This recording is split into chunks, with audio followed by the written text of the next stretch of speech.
Привет, я Алекс. Сегодня вторая из цикла «Алекс читает свои опусы», посвященная внутреннему строению Земли.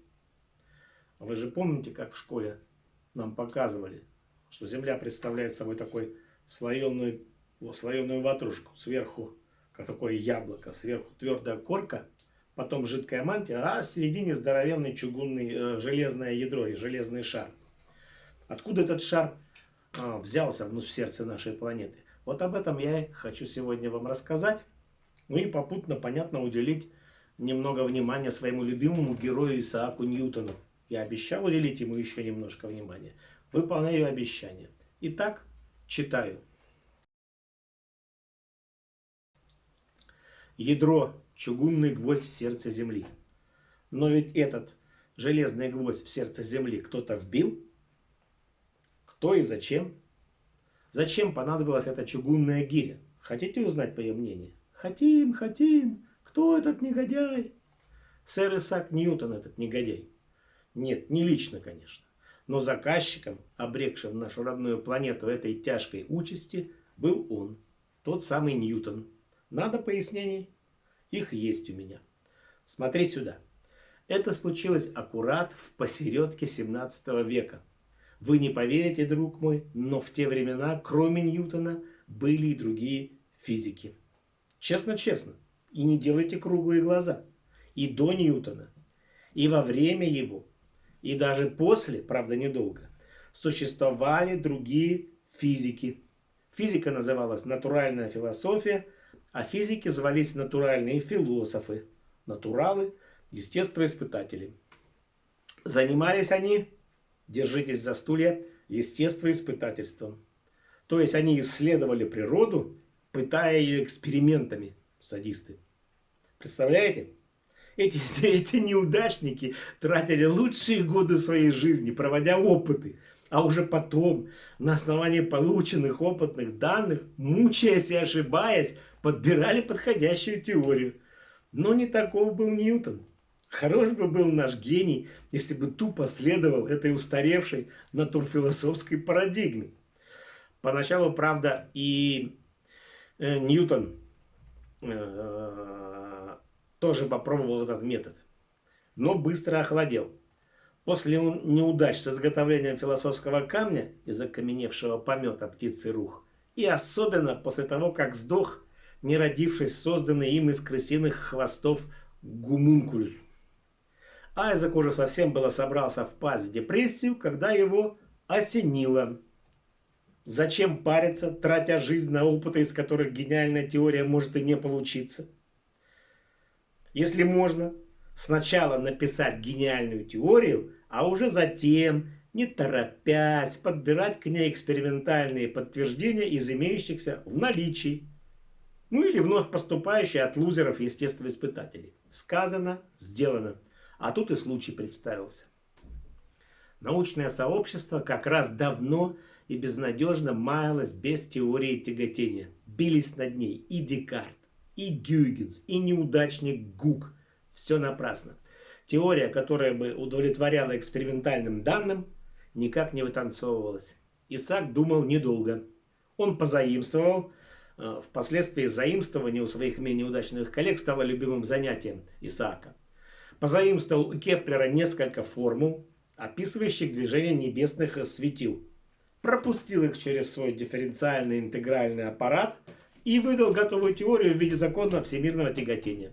Типа, все ко всему притягивается, причем, прикинь, если вот рядом два тела, то они притягиваются прямо пропорционально их массам и обратно пропорционально квадрату расстояния между ними.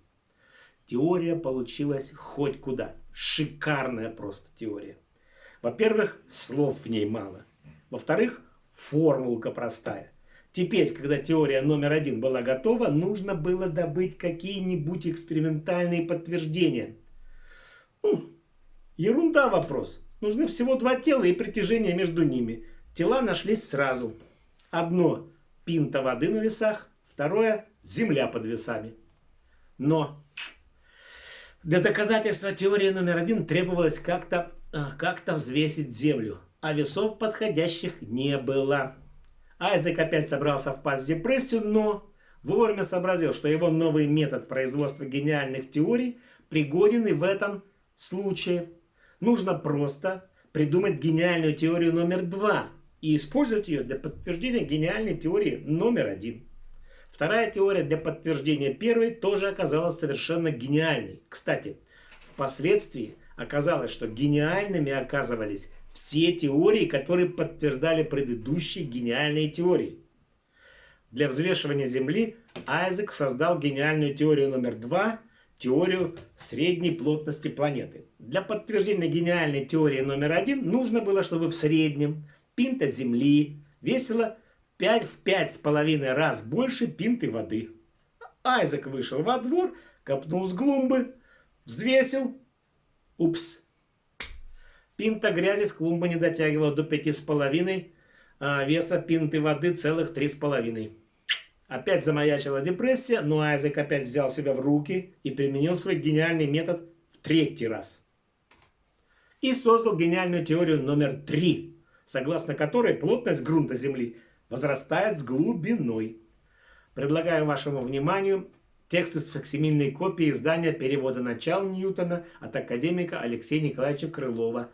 Издание 1936 года. Кстати, хорошо видна гегелевская школа доказательств. Цитата, кавычки открывается. Что наш земной шар плотнее того, как если бы он весь состоял из воды, я заключаю из следующего. Если бы весь этот шар был водяной, то все, что менее плотно, нежели вода, вследствие меньшего удельного веса, поднялось бы и плавало бы на поверхности. Каково? Дальше цитата продолжается. По этой причине, когда земляной шар повсюду покрыт водою, если бы его плотность была меньше плотности воды, он где-нибудь бы выплыл из воды, а вся вода с него стекшая сосредоточилась бы в противоположной стороне.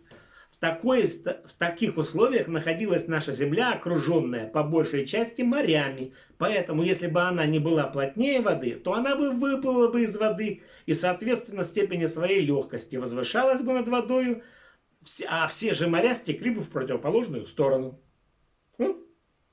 Сам Айзек копать глубже не пошел. Не дело гениев копаться в грязи. Пусть этим лузер Гук занимается. Он расспросил одного своего знакомого, который знал одного своего друга, у которого родственник работал на рудниках. И тот рассказал родственнику, а родственник другу, а друг Ньютону, что встречал в шахтах камни плотностью более чем в 3 раза плотнее воды. Методика работала одним махом, не отрывая жопу от табуретки, не проделав ни одного опыта измерения. Айзек Ньютон создал 3, Карл, гениальные теории, которые были блестяще подтверждены рассказами шахтеров. Надо отдать должное. Не все и не сразу согласились с Айзеком по поводу средней плотности Земли. Встречались упрямцы. Но кто их помнит? Постепенно, с помощью системы кнута и пряника, грандов, дружбы с лордом Галифаксом, епископом и королем, Ньютону удалось таки убедить почти всех мерзавцев. Тех гнид-еретиков, которые еще сомневались, убедил Генри Кавендиш, который как 2 × 2 = 5 получил в своем знаменитом эксперименте эту самую гениальную, предсказанную Ньютоном среднюю плотность земного шара. И все бы ровно, но грянула промышленная революция в родной Британии. Эта штука все время просила нефти. Нефть геологи искали, делая пробные дырки в земле. И тут выяснилась неприятная подробность. Земля не читала гениальную теорию номер 2. И плотность ее тверди с глубиной не растет, как того требует ньютоновское законодательство, а он убывает. Мало того, вода, которая, согласно гениальной теории номер 2, вся всплыла, совершенно гадским и бессовестным образом с глубиной встречалась все чаще. Смотри сюда. Перед тобой сводный разрез Кольской сверхглубокой скважины. Обрати особое внимание на колонки с наименованием плотность и водосодержание. Как видите, всего 12 километров вглыбь, а плотность пород уменьшилась с 3 до 2,8 тонн на кубический метр. То есть на 7%. И не собиралась останавливаться на достигнутом. Причем эта картина, в общем-то, наблюдалась на всех сверхглубоких скважинах по миру. Как же получить среднюю плотность в 5,5 тонн на кубометр в таких невыносимых условиях? На кону минимум 3 Карл, гениальных теорий сэра Исаака. Если бы Ньютон был жив, то он бы опять впал в депрессию. Нужен был герой. Герой, что поднимет выпавшее из ослабевших рук Ньютона знамя гениального метода строгания теорий и создаст теорию номер 4 для подтверждения теории номер 3. И как-нибудь извернется и заставит таки бессовестно тощую Землю набрать необходимую для законов всемирного тяготения плотность. И такой герой нашелся. Звали героя Эмиль Вихерт. В 1897 году он доказал, что внутри легкой Земли сидит чугунная болванка, которая и покрывает недостаток плотности Земли, доводя ее до гениальной теоретической 5,5 плотностей воды. Для доказательства теории номер 4 о железном сердце планеты он, разумеется, использовал теорию номер 5, согласно которой сейсмические волны от землетрясений распространяются прямо до самого ядра и отражаются от него. Окончательные размеры гвоздя, вбитого в сердце нашей планеты, определил бинок Гутенберг в 1910 году. Я думаю, не надо напоминать, что для доказательства им была создана теория номер 6, согласно которой скорость распространения сейсмических волн в земном веществе оказалась правильной и полностью подтверждала предыдущую теорию. Главное не смотреть в колонку с названием «Скорость упругих волн». Ну и маленький постскриптум. Скользкая сверхглубокая скважина, она рекордная. Глубже, судя по всему, никто на нашей планете скважин не делал.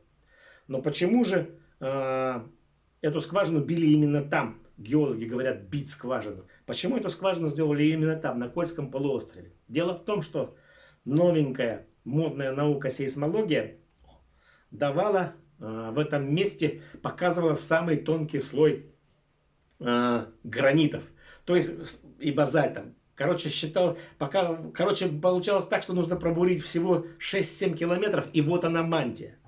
А зачем, собственно, была нужна советским мантия?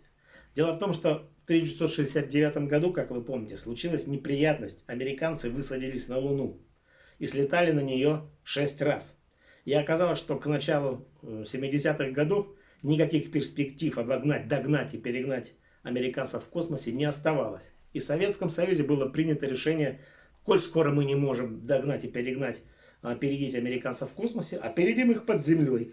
Так и было решено бить скважину в самом тонком месте нашего купола гранитно-базальтового.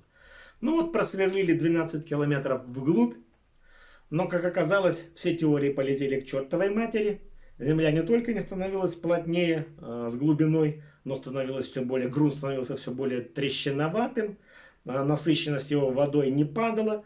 Мало того, стала неприлично быстро возрастать температура. Короче, промучившись примерно до 12,5 километров глубины, советские наконец сдались, прекратили это безобразие, и скважина Кольская была заброшена. И теперь она, собственно, не существует, а все оборудование, которое там было, ну, естественно, сдали в металлолом. Ну вот, это на сегодня все, что я хотел рассказать. Пока!